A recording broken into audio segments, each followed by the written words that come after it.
So picking up kind of from where we left off, we are now back in this house I'm sitting in right now. And we had the higher functioning handicapped folks at this time. And I believe we had 6 folks at this time. So anyway, we're going on with life. And one day I wake up going into my health issues that have continued to this day. Let me tell you a few stories about what happened with my health. But I woke up one day and I literally could not stand up. It's never happened to me in my life. I could not physically get out of bed. It scared the H out of me because, when you can't move and you can't stand up and you're having no symptoms, no heart stuff, no pain, no anything, it's just that your body has totally shut down and quit. Now, we've done years of working with the handicapped folks, remember, in Terabella, and then we got back into the business, and we have them now in this home that I'm sitting in right now.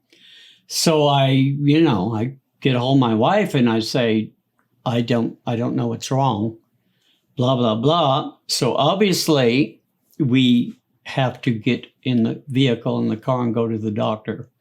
Because I didn't go to emergency. I just went to a walk-in clinic. And this doctor asked me, when's the last time you've been to the doctor? And I said, well, to get checked out since Vietnam. And my gosh, I don't know how many years that was. It was a bunch. And he says, well, dude, your problem is you are totally, completely stressed out. Your body has just shut down. When it gets to a place where it's that stressed, it just won't work. You're shut down. And I go, well, how do I deal? What are you supposed to? He says, you have to change some things, big time. And I said, change something? Yeah, you got to trace where the stress is coming from. And so obviously, okay, we get it. And he gives me a prescription of what's called Compazine. And so Diana and I figure out, the amount of years we did folks for 24 hours a day, 7 days a week, it had caught up with me. And so we had to literally call the state of California and have them come and pick up the folks that day. We had to that day. I was dying, actually, if I wouldn't have. And so that was just like major heartbreaking because we love these folks and there's nothing we could do. Diane had to take care of me. I couldn't even get out of bed. She had to 24-hour take care of me. So all income left when they came and picked up the folks. So we had to do something. So oh my gosh, we have to rent the house. We're going to lose it. We're going to lose the house. So at the time, we were running. No, I'm getting that mixed up. That wasn't it. Anyway, we knew we had to move from here and we had to send the folks back. So we sent them back and we said, my gosh, what are we going to do now? So Diana had a really good neighbor friend that lived literally across the street. And she was an elderly lady and she didn't actually live in her home, but it was empty and it wasn't rented out. And she said to Diana, well, you guys come and stay here till you get your place rented and, Dennis gets back on his feet and, decide what you're going to do. But you can stay at my house, no rent, nothing. And so we didn't have any choice. We moved across the street, just Diana and I. The kids were grown and moved out. No, they weren't. They weren't grown. They were with us. Little memory issues there. They were still with us. And so we moved across the street and I felt so bad. I was so sick that my wife laid a Bible across my chest and her and the boys, that's right, you guys were still with me, were praying over me like every day. I mean, I was fighting to live. I was crawling to the bathroom with diarrhea. couldn't eat anything. I was drinking water and trying to eat pieces of bread because I was taking this compazine medication. But I felt so bad and so guilty. I said, I got to, old school, I got to pay my way here. Can't be just staying here for nothing. So I can remember literally felt like crawling outside to hand paint this lady's house for her, the outside of it, to earn our rent and stuff. And so anyway, it got so bad. We were getting so broke. We had no money. And so my wife came up with this idea. I'm going to try to create a basket company, gift basket company. And she didn't even tell me what she was doing because I was not with us. I was trying to stay alive. Just 24 hours in bed. I was totally stressed, couldn't do anything. And so I can remember I said, well, what are you doing with gift baskets? And it was around Christmas time. And so she would call up a company and she would say, do you ever thank your clients for their business? And remember, it was around Christmas. And they said, well, what do you mean? And she says, well, if you give me some money, I'll use an example of a $20 gift basket. If you give me $10 up front, I'll do the gift basket and deliver it, and then you can pay me the rest when I'm done, when I'm finished delivering it and stuff. And they said, well, that sounds great. So all of a sudden, there was a little tiny room off the side of the house that she turned into like a little gift shop, Santa's helper, or something. I don't know what she was doing. She had ribbon everywhere, baskets all over the place. And so she's calling these people and she's getting all these phone calls. And all of a sudden there's checks all over the house, all over the counter. I mean, this thing took off. Everybody, corporate places, I want 40 baskets, $20 each, blah, blah, blah, blah. And that thing took off financially. So she's just doing really well. And I'm feeling totally guilty, blah, blah, blah. And so I got to where I was like addicted to this compazine stuff. And I knew I had to get off of it. I had to see how my body was doing naturally. Would I have an appetite or what?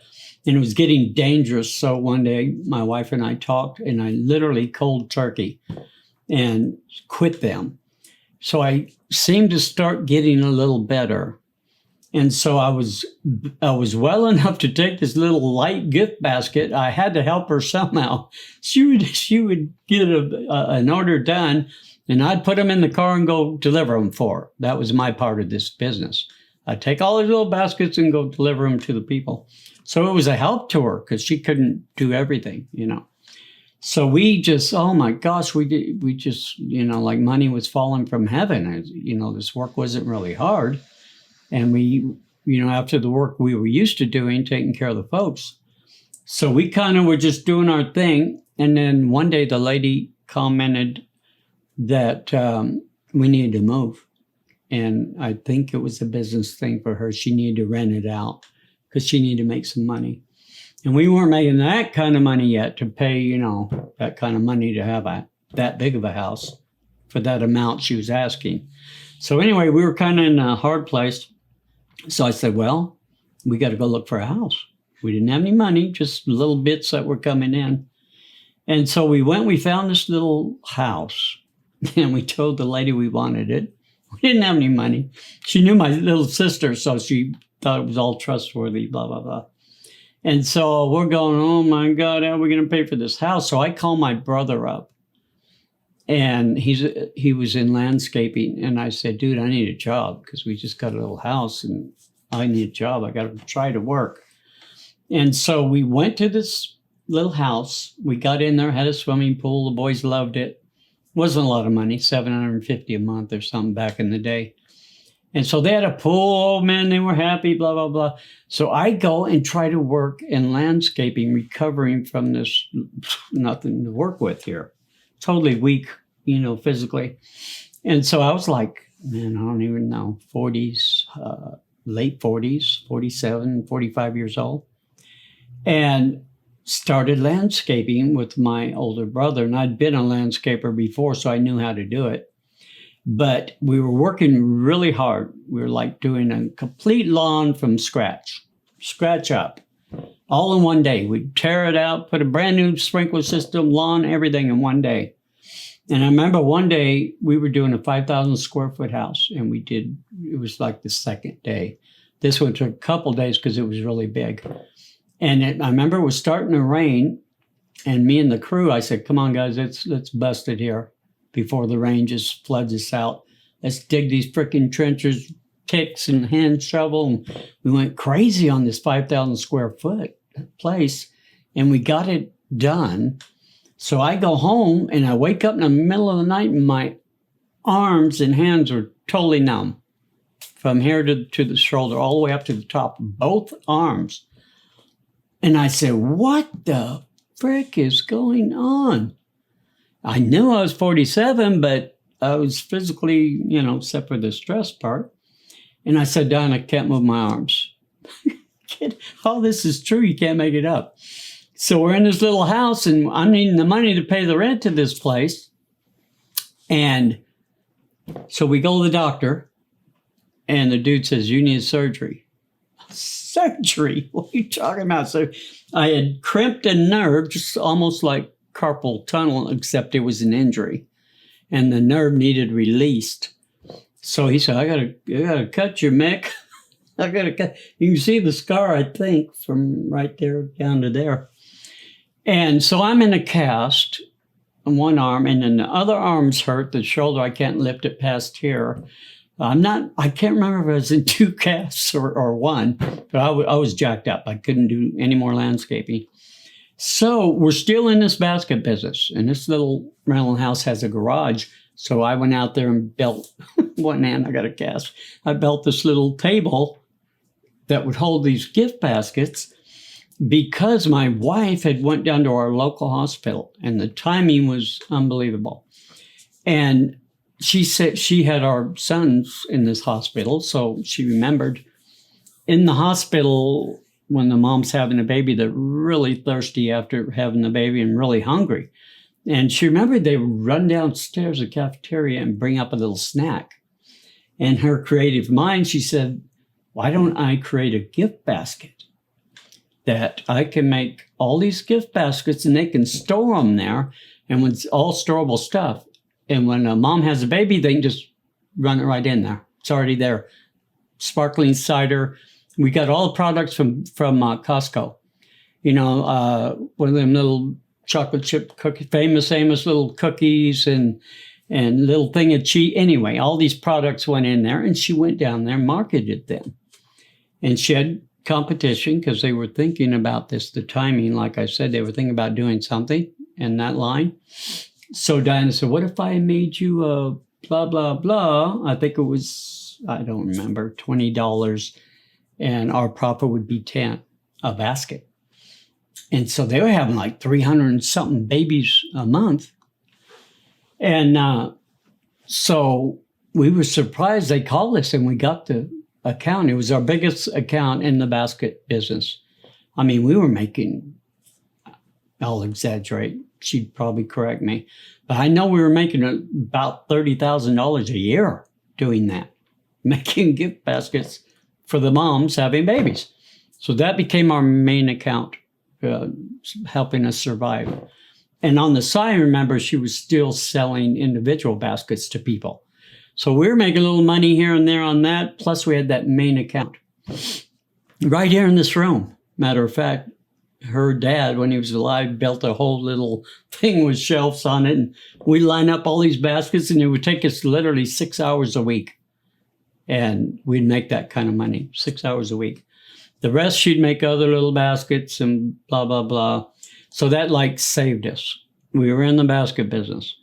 And I was injured, cast, blah, blah, blah. I couldn't landscape. So I remember driving by my ex-crew. They'd be out in 110-degree weather. This is Central Valley, 105 degrees. And they're swinging in picks, and I'm driving by with air conditioners on a little gift basket. And I'd hold it up to them. I'd make as much delivering that one basket as I'd make all day landscaping. So I thought, holy moly, have I been an idiot? This is a pretty good deal here. Just run around these little baskets and sell them. And so anyway, we were doing okay then because of that one account. And I got some disability from the wrist injuries, and because I couldn't landscape at all. So they kind of rehabbed me into doing this, the basket thing, helping my wife. So it all worked out really cool. So anyway, we were renting this house out, I remember, ran into trouble. People wouldn't pay rent, must have been for a year. And we couldn't carry both, that little rental house plus pay the rent on here. So we didn't know what we were going to do, but by faith, we had to have them move. We had to get them out of there. It was crazy. So that thing ended up in court, the biggest mess you've ever seen. But the judge sensed and was so wise. We thought we lost everything. It was a horrendous lesson, but we had everything in writing. And so he was so wise. He told them, okay, you can keep the house, the people that were in it, that weren't paying for it. But he said, here's the deal. In 2 weeks, you have to pay all the back rent. You have to pay the down payment you promised them because they were going to lease to buy. You have to pay the down payment and all the back rent within 2 weeks. It was like $26,000 or something. He knew they didn't have 10 cents. They were squatters, right?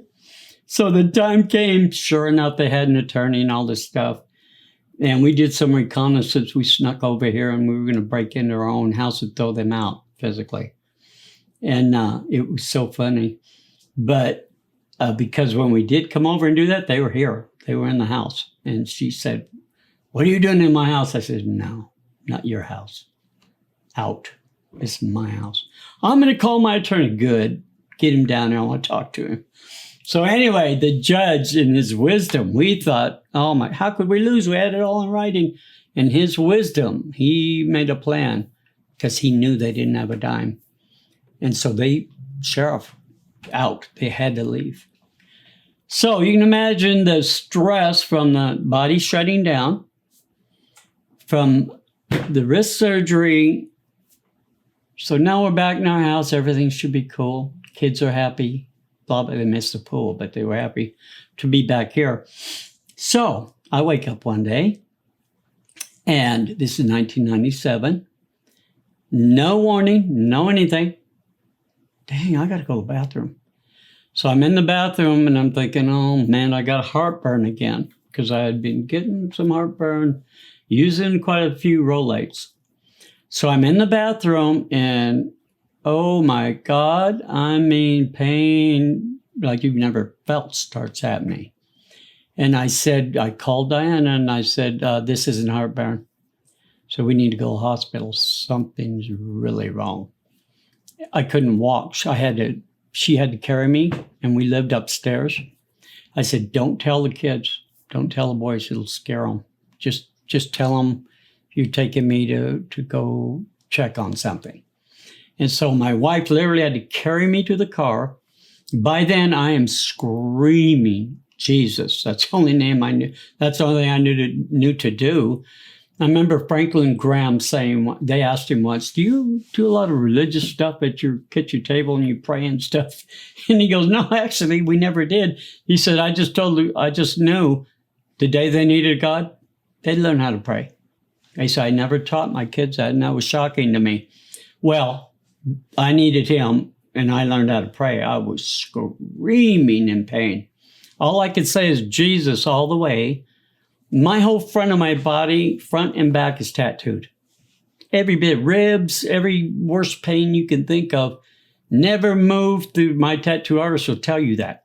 He said, you're the best setting customer I've ever had. And because I was like mentally check out, you had to. 6 hours on my stomach. And I know what pain is. But this couldn't touch the pain of a heart attack. Screaming. And then Diana, get me there, go as fast as you can. She took me to the hospital, if you remember our story, when my dad died. He died at 43 of a heart attack. And so in my mind, I'm going, oh, dude, this might be it. So I get there, and these doctors they give me nitroglycerin, they do everything they do. And so they get me a room. I'm in a room. Obviously, I'm not, they don't think I'm dropping dead. And so they came, we're in the room. They beat all kinds of pain medicine. Had to have it. Morphine, blah, blah, blah. Or whatever they give you. But I'm sitting there. And Diana tells me, great news. They took all your white blood cell counts and all this kind of stuff. And Diana hears these doctors discussing my situation. Come to find out I had 2 more heart attacks while I was in there since I'd gotten there. And they had this doctor walking in with a whole box of donuts for his staff, dying from a heart attack. I'm thinking, I don't want that guy working on me. But she went up and told them, boy, she was a pit bulldog. She said, dude, he's had 2 more heart attacks since he's been in there, and you guys didn't even know it. She says, I'm writing all this down. I'm watching you. My husband's father died here when he was 43 from a heart attack, and I'm watching you guys. You better get on this. So Diana, my wife, comes in the room and tells me, hey, good news, the blood tests are back, blah, blah, blah. They think blah, blah, blah. It was indigestion, all this garbage, right? And they're going to send you home. So I'm thinking, oh, cool. Maybe it was just heartburn. The worst I've ever had, but in the back of my mind, I'm thinking it wasn't no freaking heartburn. So I'm laying there and, thinking, Madeline, we're going home, blah, blah, blah. She comes back in, the nurse comes back in and says, whoops, we made a mistake. That isn't what's happening. In fact, your husband has to go into surgery immediately. He has to go into surgery. So the opposite happened. And my mental mind is going freaking nuts. Like, wait a minute. I'm going home till you're going to die. We're taking you in right now for surgery. So try to handle that as a 100% stressed Vietnam combat veteran. It was fun. So I'm just like breathing deep.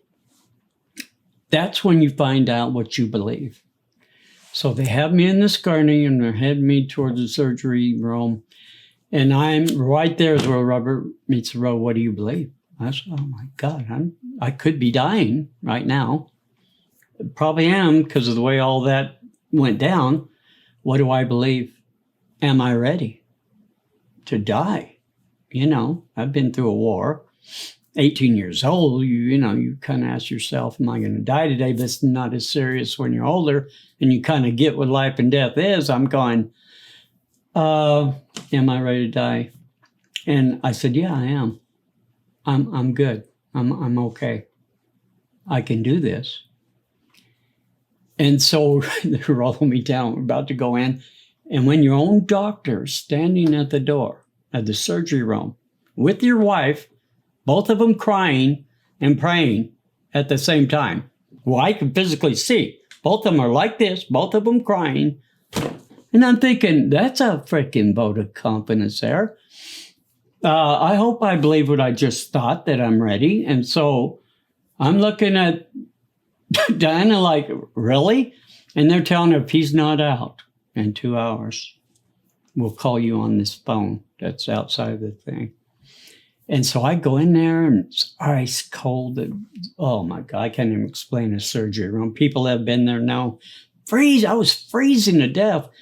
And some guy comes up and looks in my face and goes, oh, I'm going to give you some whatever to knock you out. Tells me what kind of, like you care. You're about to die there and you care what kind of, what do they call it, anesthesia they're giving you. You don't care when you're the one that's going through this. So he's explaining all this stuff, and I'm thinking, dude, I don't hear a word you're freaking saying. And so they put me under, and I can remember it's kind of medicine that you're kind of awake, but you're not. And I can remember that doctor was like seeing a chalkboard. And what I had was an angioplasty. And I could see this chalkboard, and it was all my veins and all this stuff from in the heart. And I could see him literally erasing. It looked like he was erasing chalk out of something. And I think what he was doing was clearing that artery. And then the next thing I remember is they were all clapping, right? They were all clapping.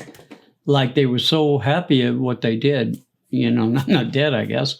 They're all, oh, we got it. It's beautiful, blah, blah, perfect. So I'm going, holy moly. So next time I wake up in the hospital. So I do 5 days in there. And the 5th day, I could get up and walk at least around the hospital a little bit. But I was out of it. I was so weak. But I was happy to be here. So I'm walking around. So we come home. Finally, it's time to get me out of the hospital, and we come home. And we lived upstairs, so my wife kind of rearranged everything and put me in the back room downstairs because I can't be walking up and down the stairs. Well, they had me on this medicine, heavy medicine, blood pressure medicine, all this kind of stuff, blood thinners, blah, blah, blah. And they were making me deathly ill. I mean, I was so sick, like you have the worst flu you ever had. And I was curled up in a ball, and I thought, this can't be right. And I remember this plaque on the wall in the hospital of this cowboy guy. And he said he had a triple bypass. And they were talking about, make sure to take your aspirin, keep your blood thinner. He said, I threw all that stuff away. I don't take nothing. I'm fine. And so I'm so sick, and I'm back in that back room. And I said, God, my whole life, I've been totally healthy. Never been sick, like anybody, a cold or whatever, but healthy. I am not going to live this way. I said, I'm going to do something right now. I'm going to take all this medication, I'm flushing it down that toilet. And if I die, and if that's what you want, I'll talk to you about it when I get there. But I'm not going to live sick. Not going to live sick. I'm going to do this by faith. I took that crap, every bit of it, poured it down that toilet, flushed it. I'm on my 24th year since that heart attack, and never had another problem with my heart, my literal heart. And so I don't recommend this to everybody. I'm just telling you this is what happened to me. But I can remember going out the next day after I got home. Remember, we were in the gift basket business. We were 3 months behind in our bills and rent. I got dressed up in a suit, and my brother had called, said he was going to drive by and say hello or whatever. My wife and I had 2 appointments to sell gift baskets. So I'm standing there in my suit out in front of this house again, and my brother drives up and says, what the hell are you doing? I said, I'm going to work. What do you mean you're going to work? Diane and I have an appointment with corporate people. We're 3 months behind in our rent and other bills. We don't have a dime. We don't have unemployment. We've went to no one for help. We didn't have food. I said, I'm going to work. And so my wife and I, we go to this appointment, and it comes about noon. I'm so freaking sick and weak. I can't even stand up. And so, Diana, we got to go. I got to get in bed. I'm done. And so she brings me home, and I figure out right then, you aren't going nowhere.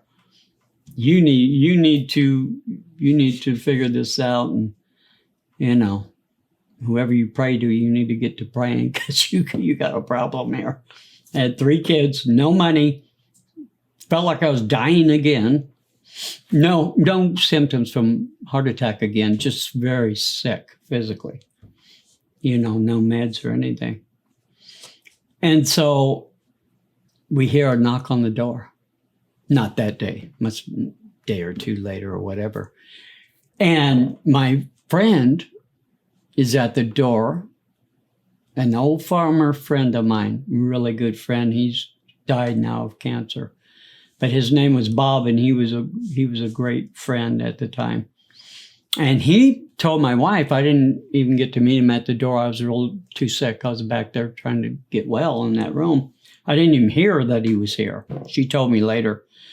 But Bobby told Diana, he said, Diana was out. He was a old school farmer, to the point.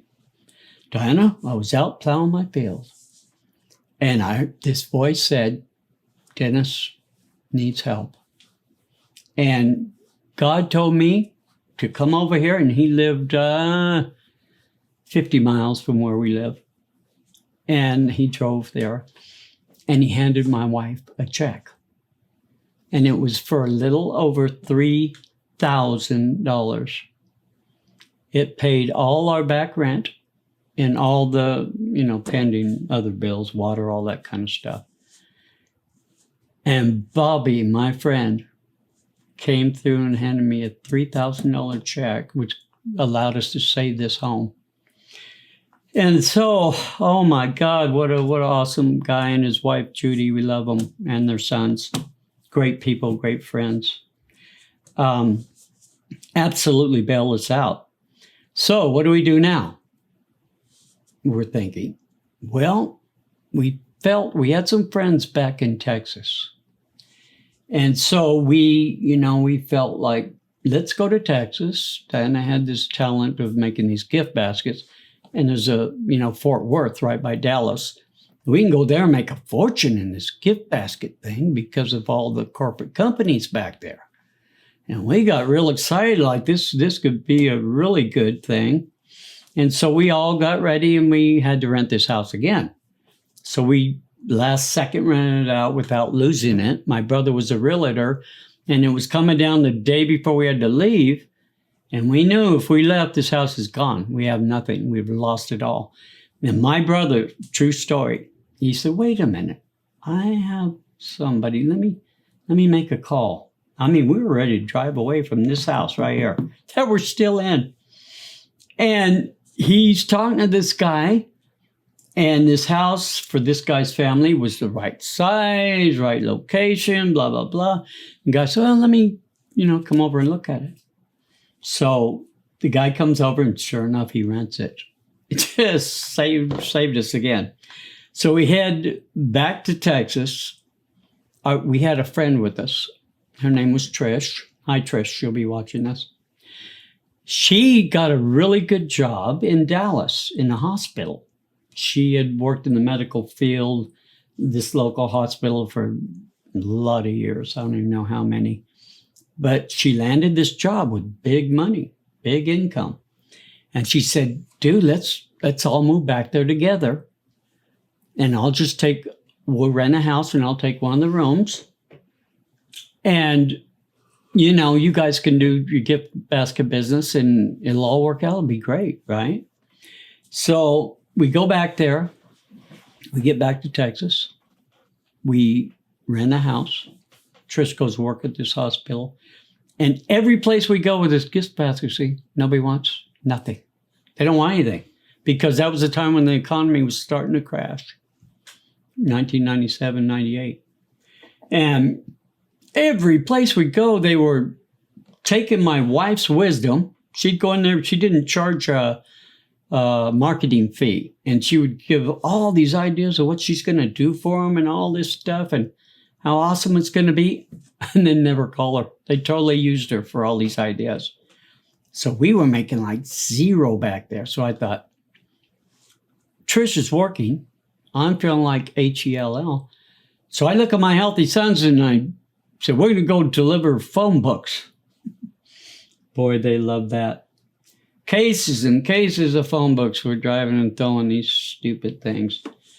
And so that runs out. So me and my wife, all you macho guys out here, I can't believe I'm telling you this, but I'm gonna. Because how you can be humbled in life if you have a pride problem. We got a job at a company called Merry Maids. Merry Maids, guys. Apron, dress up like a girl, go vacuum people's houses, clean their toilets, do what you do if you're a maid. So I'm still deathly ill, trying to recover from this heart attack. So we get this job, and we're going in these mansions in Dallas. You're talking 6 bedrooms, 5 baths, multi-million-dollar homes we're cleaning, but they kicked our butt. They were so big. They said, well, you're done with the house. You were tired. And my wife was doing all the toilets and stuff with a chemical crap, started making her really sick. And so that didn't last long. So then we're delivering newspapers, blah, blah, blah, blah, blah. We're doing anything to try to help Trish. Trish was doing fine. She made a lot of money. But I felt bad, as you know, I wasn't going to sit there and let her, pay for my family. So I'm selling our washers and dryers we took with us, and I'm selling anything we can to get money and just do what we could. So it got to where, okay, that's enough of Texas. This is not prospering. Trish ended up, something happened with that job. She didn't, so that kind of ended for her too. So she came back. So we decided to come back to California, back here again. So we had to remove the people that were in this house because we had to move back in it.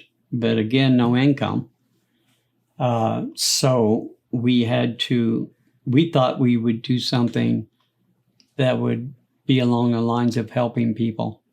So we opened a nonprofit called Happy Thoughts, was the name of it. And half of the store was gently used clothing, and the other half of the store was gift baskets.